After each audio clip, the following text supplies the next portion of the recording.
24কে স্বীকার করতে এত হীনমন্যতা কেন? এই 24 না হলে আজকে আমি এখানে বক্তৃতা দিতে পারতাম না।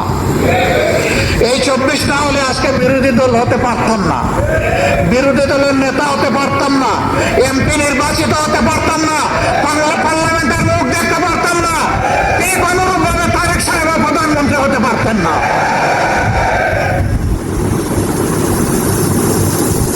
আর যে সমস্ত মন্ত্রীরা আজে বাজে কথা বলে, কেউ তো সংসদের ভিতরেই বলে ফেলে, আর কেউ টকশোতে গিয়ে বলে, দায়িত্ব জ্ঞানহীন কথা বলে, দেশ বিরোধী কথা বলে, আমরা যখন সংসদে এই বিষয়গুলো তুলে আনি তখন বলা এগুলো সংসদের বাইরের ব্যাপার।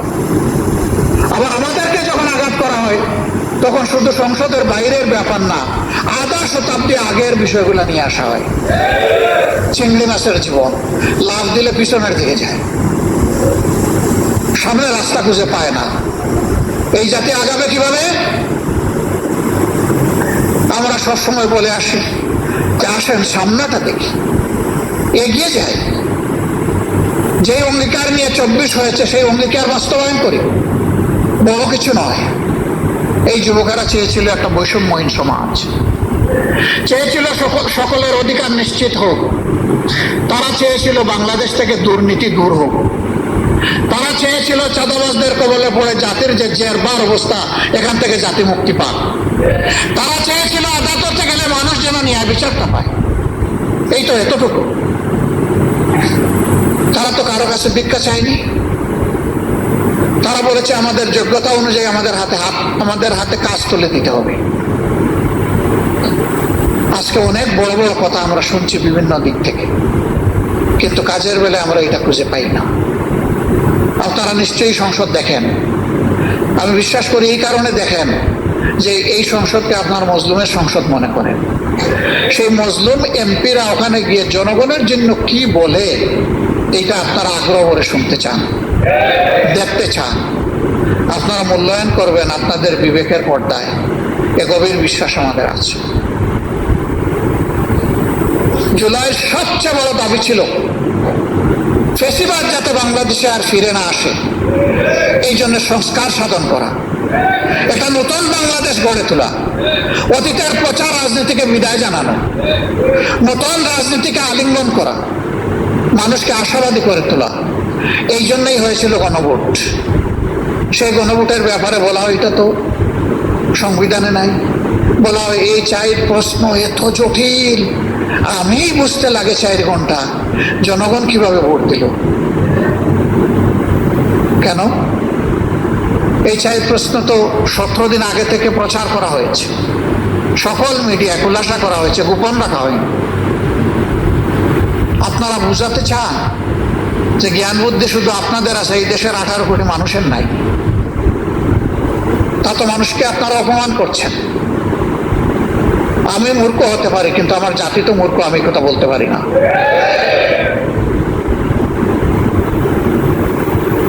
সম্মানিত ভাইয়েরা, 4 প্রশ্ন জাতি যদি না বুঝে তো 31 প্রশ্ন বুঝে কিভাবে?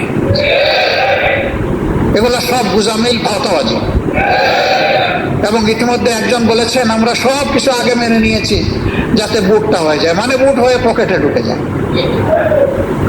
আরেকজন বলেছেন টোল মওকুফের কথা বলেছিলাম আসলে বুট পাওয়ার জন্য। লা হাওলা ওয়ালা কুওয়াতা ইল্লা বিল্লাহ।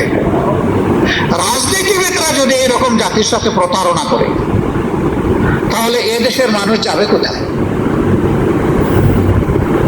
যারা দেশ চালাবে, দেশের জন্য আইন এবং নীতি তৈরি করবে, তাদের মিনিমাম একটা নৈতিক মানদণ্ড থাকা উচিত। ইলেকশনের আগে তারাও বললেন, আমরাও বললাম, সবাই গণভোটে হা বলল, জনগণ 70% মতো হা বলল। এখন তারা বলেন যে 51% মানুষ আমাদেরকে রায় দিয়ে পাঠিয়েছে, আমরা এটা মানবো না কারণ আমরা সংখ্যাগরিষ্ঠ। 51 বড় না 70 বড়? আপনাদের দাবি যদি মেনেও নেই, কিভাবে ভোট পেয়েছেন সে বিতর্ক থেকে গেল ইতিহাসে। পাইছেন কি পান নাই, সব কিভাবে মিলাইছেন জনগণ জানে। 3.5 ঘন্টা ব্ল্যাক আউট করে কি করা হয়েছে জনগণ বুঝে, এবং এর জন্য রাজসাক্ষীও পাওয়া গেছে, কোনো অসুবিধা নেই।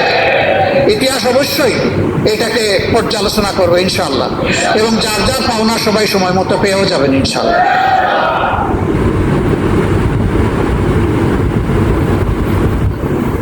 এবং 70% মানুষের রায়কে অগ্রাহ্য করে এখন আমাদেরকে বলা হচ্ছে আপনারাও আসেন, এই অগ্রাহ্যের মিছিলে আপনারাও শরীক হয়ে যান। সংসদে আমাদেরকে অনেক সংবিধান শেখানো হয়, অবৈতনিক কিছু শিক্ষক আছেন, হাবভাব যে দুনিয়া সব কিছু ওনারা বুঝেন। তা আমি একটু জিজ্ঞেস করতে চাই, সংবিধান সংশোধন কমিটি নামে কোনো কমিটি কোনো বিধিতে কোনো সংবিধানে আছে কিনা? যদি না থাকে তো এটা কেন? এটা হচ্ছে জুলাইকে ভুলিয়ে দেওয়া, এটা হচ্ছে গণভোটকে ভুলিয়ে দেওয়া। আমরা পরিষ্কার প্রতিবাদ করে ওয়াক আউট করেছি। আপনারা জনগণের রায়কে অপমান করতে চান, করেন, জনগণ সেটা বিচার করবে। আমরা জনগণের সাথে আছি, তাদের রায়ের পক্ষে আছি, লড়ে যাব, লড়াই করতেই থাকবে। এবং আমরা গভীরভাবে আস্থা রাখি ইনশাআল্লাহ এই 70% ভোট বৃথা যাবে না, এই গণরায় বাস্তবায়ন হবে ইনশাআল্লাহ। সেই পর্যন্ত সমাধান যদি সংসদে না হয়, সমাধান হবে রাজপথে ইনশাআল্লাহ। এই দেশকে আমরা ভালোবাসি, এই দেশ কোনো একক দলের নয়, এই দেশ প্রত্যেকটি নাগরিকের, ধর্ম বর্ণ নির্বিশেষে। আরেকটা কথা বন্ধুগণ, প্রতিবেশী দেশ সম্পর্কে এখানে অনেকেই আক্ষেপ প্রকাশ করেছে। আমরাই একমাত্র দল যাদেরকে তারা পছন্দ করে না। তারা বলেছে বাংলাদেশের সকল দলকে ভারতের মাটিতে আমন্ত্রণ, শুধুমাত্র জামাতে ইসলামী লাল কার্ড। আমরা এই লাল কার্ডের পরোয়া করি না। আমরা ভারতের বুকে আশ্রয় নেওয়ার কোনোদিন চিন্তাও করি না। এই দেশ আমাদের দেশ, আমাদের আশ্রয়ের জায়গা 18 কোটি মানুষের অন্তর ইনশাআল্লাহ। আমরা তাদের হৃদয়ে আশ্রয় নিতে চাই এবং আমাদের হৃদয়ে বাংলাদেশকে ধারণ করতে চাই। এই জন্য বরাবর বলেছি আমাদের কোনো পিসি খালার দেশ নাই, আমাদের দেশ বাংলাদেশ। এই স্লোগান অনেকেই দেন কিন্তু বাস্তবে প্রমাণ দিতে পারেন না। আলহামদুলিল্লাহ আমাদের নেতৃবৃন্দ জীবন দিয়ে ফাঁসের তক্তার উপর দাঁড়িয়ে প্রমাণ করেছেন বাংলাদেশই আমাদের ঠিকানা। আমরা সেই নেতৃবৃন্দের রেখে যাওয়া আমানতের সম্মান রক্ষা করব ইনশাআল্লাহ। ভারত আমাদের প্রতিবেশী, তাদের সাথে আমরা সৎ প্রতিবেশী আচরণ করতে চাই এবং তারা আমাদের সাথে সৎ প্রতিবেশীর আচরণ করছে ওটাও দেখতে চাই। এর ভিন্ন কোনো সম্পর্ক কারো সাথেই আমাদের থাকবে না। আমাদের পররাষ্ট্রনীতি স্বাধীন, এ দেশ তার পররাষ্ট্রনীতি কারো ডিকটেশনে চলুক এটা আমরা চাই। এটা জনগণের অভিপ্রায়ে চলবে ইনশাআল্লাহ।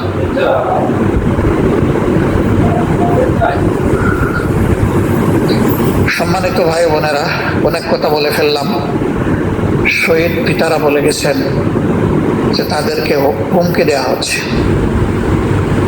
এই হুমকি আপনাদেরকে নয়, কার্যত এই হুমকি জাতিকে দেওয়া হচ্ছে, এই হুমকি আমাদেরকে দেওয়া হচ্ছে। আপনারা আমাদেরকে আলাদা ভাবছেন কেন? আমরা তো প্রথম দিনই আপনাদের ঘর বাড়িতে হাজির হয়ে বলে দিয়েছি যে এখন থেকে আপনাদের পরিবারের সদস্য আরেকটা সদস্যের নাম হচ্ছে বাংলাদেশ জামাত ইসলাম। আমরা আপনাদের পরিবারের সদস্য হয়ে আছি। হয়তো পারি না সবসময় খোঁজখবর নিতে মনে চাইলেও, কিন্তু আমাদের অন্তরে আপনারা 7 দিন 24 ঘন্টায় আছেন, না থাকবেন। এই ঋণ পরিশোধ করার কোনো শক্তি আমাদের নাই, কিন্তু আমরা চেষ্টা করে যাব যাতে আপনাদেরকে সম্মানটুকু দেখাতে পারি। আল্লাহ যেন এই শক্তি আমাদেরকে দান করেন। আপনাদের নিরাপত্তা আমাদের নিরাপত্তা। আমরা ভয় পাই না, ভয় পাই শুধু আল্লাহ রাব্বুল আলামিনকে। আর কাউকে কোনো পাত্তাই দেই না, আলহামদুলিল্লাহ, পাত্তা দিব না ইনশাআল্লাহ।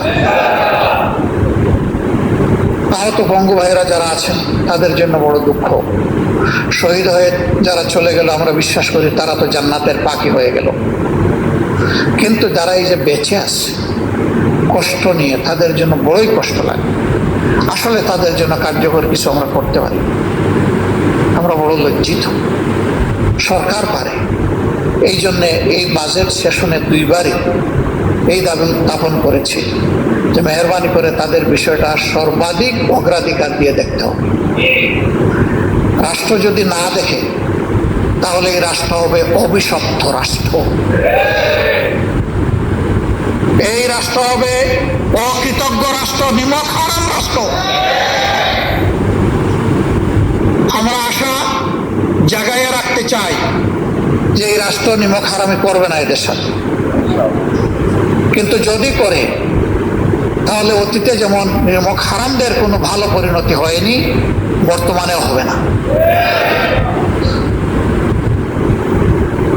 সম্মানিত ভাই বন্ধুগণ, যারা এসেছেন তাদের কাছে আমরা কৃতজ্ঞ। কৃতজ্ঞতার ভাষা খুঁজে পাই না, হারিয়ে যাই। আবেগ আসে, কান্না আসে, চোখ দিয়ে পানি পড়ে না, রক্ত পড়ে।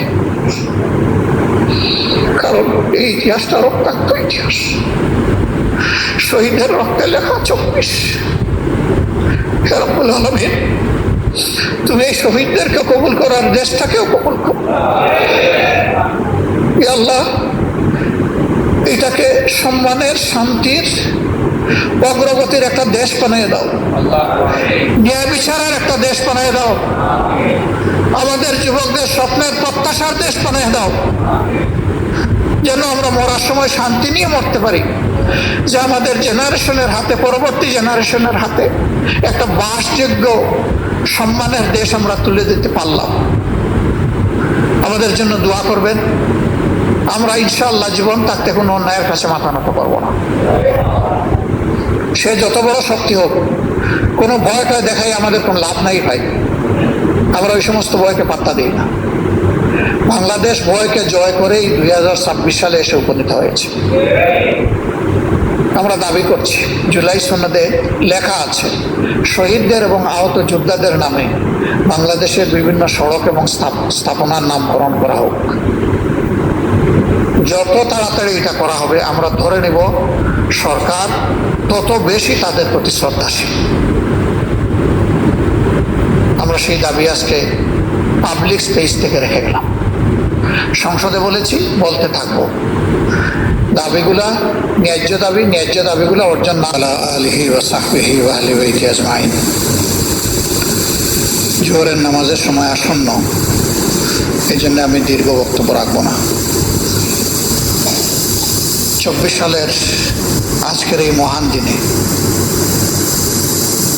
যে 6 জন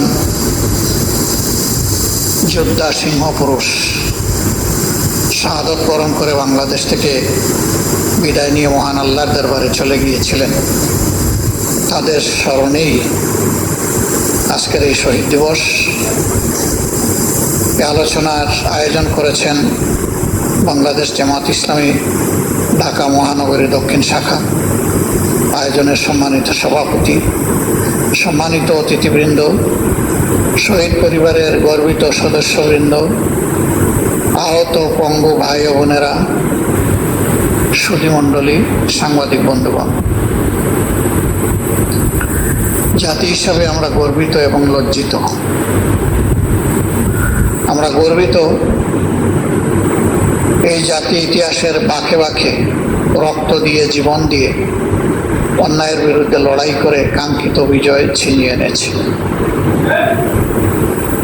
এটা 47, 52, 71, 90, 24 এগুলো আমাদের গর্বের ঠিকানা, আমাদের ইতিহাসের সোনালী চ্যাপ্টার। আমরা লজ্জিত। প্রতিবারই সাধারণ জনগণ, তরুণ ছাত্র সমাজ, যুব সমাজ, শ্রমিক ভাই বোনেরা জীবন দিয়ে এই অর্জন যখন জাতির হাতে তুলে দেয়, তখন কিছু লুটেরার হাতে এটা হারিয়ে যায়।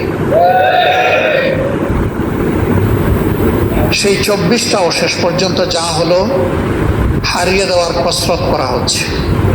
আল্লাহর কসম, জীবন দিব কিন্তু 24 হারিয়ে যেতে দেব না।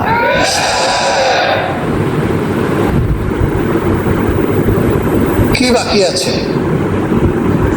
এই জাতি তো জীবন দিতে দিতেই এই জায়গায় এসেছে। আমাদের কি জবাব?